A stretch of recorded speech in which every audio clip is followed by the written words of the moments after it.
My ex-wife committed suicide on Monday, and I still haven't told my kids, but will on Saturday.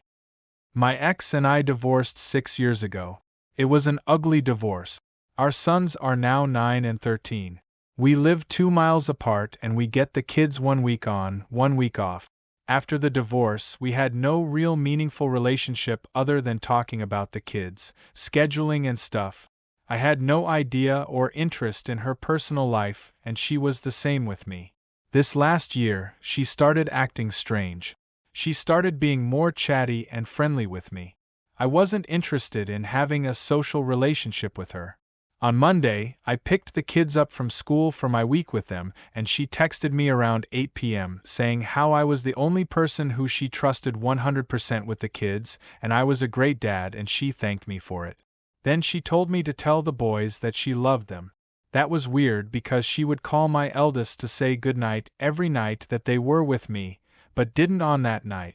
I drive by her place on my way to work and noticed her car was still parked on the street, but assumed she was working from home or sick. I had texted her in the morning about picking up my son's school book that he left at her house, and hours had passed with no reply. That was very strange because she would reply within minutes if it had something to do with the kids. I started to grow a bit worried and called her. Again, I know nothing about her social life, so it wasn't like I could call her friends because I don't know any of them and her parents live out of state.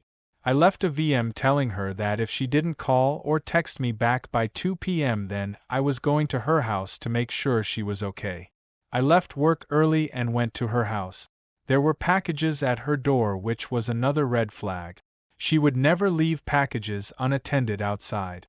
I called, texted and knocked at the door and there was no response. I let myself in and called out for her.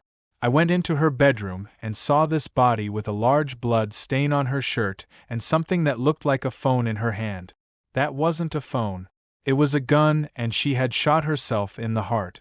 Called the cops and they questioned me for 3 hours and told me they would reach out to her parents as I was no longer next of kin.